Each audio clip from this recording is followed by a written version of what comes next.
Halo, Assalamualaikum warahmatullahi wabarakatuh. Nah, materi kita selanjutnya adalah uji homogenitas Fisher. Uji homogenitas merupakan salah satu uji prasyarat data. Jadi, ketika kita sudah mendapatkan data, kita tidak bisa langsung melakukan teknik analisis data di sana. Tapi kita perlu melakukan uji prasyarat terlebih dahulu. Uji prasyarat itu adalah uji normalitas dan uji homogenitas. Nah, uji normalitas itu untuk menguji apakah data terdistribusi normal atau tidak. Sedangkan uji homogenitas untuk melihat apakah data berasal dari kelompok yang homogen atau tidak. Nah, uji homogenitas Fisher ini digunakan untuk menguji apakah sebaran data dari dua varian berasal dari populasi yang homogen atau tidak. Nah, bagaimana kalau seandainya datanya terdiri dari lebih dari dua varian atau dua kelompok? Nah, di sini kita bisa menggunakan uji Bartlett kalau datanya lebih dari dua kelompok. Nah, yang kedua, untuk mengapa perlu dilakukan uji homogenitas ini?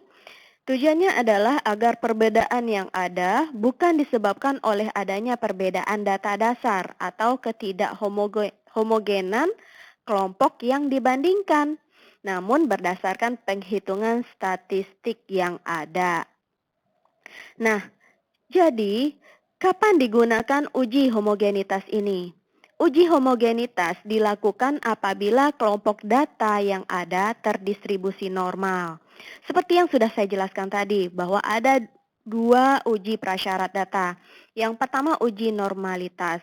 Nah, apabila data terdistribusi normal, maka kita bisa lanjut ke uji homogenitas.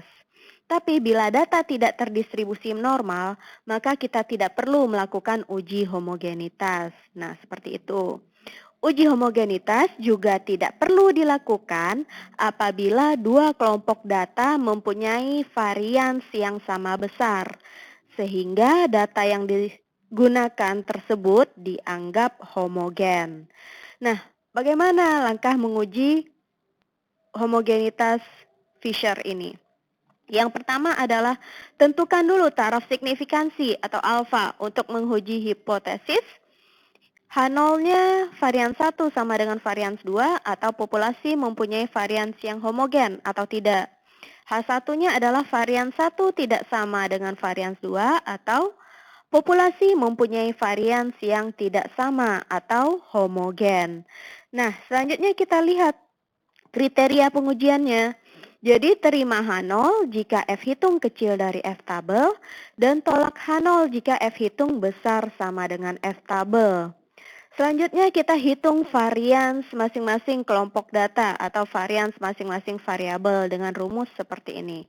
Misalkan ada variabel X dan Y berarti S kuadrat X-nya ini, S kuadrat Y berarti rumusnya ini. Nah, setelah kita dapatkan variansnya, kita hitung F hitungnya. F hitung dapat dicari dengan menggunakan rumus varians terbesar dibagi varians terkecil. Setelah F hitung didapat, lalu kita bisa membandingkannya dengan F tabel dengan membandingkan DK pembilang N varian terbesar dikurang 1 dan DK penyebutnya adalah N varian terkecil dikurang 1. Nah, misalnya seseorang ingin melakukan penelitian tentang pengaruh metode pembelajaran terhadap hasil belajar. Jadi, terlebih dahulu ia ingin menguji homogenitas kedua kelompok data tersebut. Nah, jadi dia udah dapat nih hasil belajar dari masing-masing metode yang diterapkan di dua kelas yang berbeda. Lalu, taraf untuk penyelesaiannya, yang pertama adalah kita hitung dulu taraf signifikansi atau kita tentukan dulu taraf signifikansinya. Misalkan kita menggunakan alfanya 0,05. H0-nya adalah varian 1 sama dengan varian 2 atau data homogen. Dan H1-nya adalah varian 1 tidak sama dengan varian 2 atau data tidak homogen. Nah, di sini diperoleh hasil Jadi masing-masing ini kita kuadratkan. Jadi X-nya dikuadratkan, ini dia hasilnya, dan Y-nya dikuadratkan. Nah, ini dia hasilnya. Nanti terakhir semuanya dijumlahkan per kolom. Nah, setelah dijumlahkan, kita bisa tentukan S kuadrat X-nya, yaitu N kali, nah ini dia rumusnya. N untuk X itu adalah, nah, kita lihat untuk X itu ada 8 data, makanya N-nya adalah 8, berarti 8 kali sigma X kuadrat. Jadi X kuadrat kita jumlahkan, berapa hasilnya? 56418,75, berarti 56418,75 kurang sigma X dikuadratkan. Jadi sigma X, ini dia sigma X-nya adalah 662,5. Berarti 662,5 dikuadratkan. Dibagi N-nya itu adalah 8 kali 8 kurang 1. Sehingga setelah dilakukan perhitungan diperoleh S kuadrat X-nya adalah 222,21. Lalu kita hitung juga S kuadrat Y-nya dengan rumus seperti ini. Nah, N untuk Y itu adalah, jadi jumlah Y semuanya ada 10, maka N-nya adalah 10 dikali sigma Y kuadrat. Jadi sigma Y kuadratnya kita lihat bahwa, nah ini dia jumlah Y kuadratnya 59681,25. 59681,25 dikurang sigma Y dikuadratkan, jumlah Y-nya. Sigma Y adalah 767,5. Berarti 767,5 dikuadratkan. N-nya tadi adalah 10 dikali 10 kurang 1. Sehingga setelah dilakukan perhitungan diperoleh S kuadrat Y-nya adalah 86,18. Nah, selanjutnya kita bisa menghitung F hitungnya. Nah, untuk F hitung dilakukan dengan membandingkan varians terbesar. Kita lihat varians terbesar ternyata adalah 222,21 dan varians terkecilnya adalah 86,18. Berarti sama dengan ini kita bagi diperoleh hasil 2,578.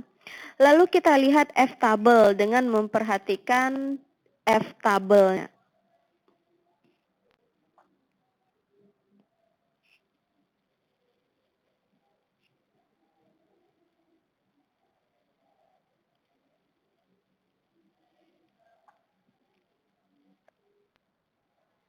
Nah, jadi F-tabel yang kita perhatikan adalah alfa sama dengan 0,05.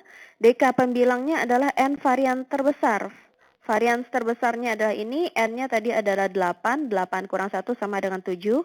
DK penyebutnya adalah N varian terkecil kurang 1.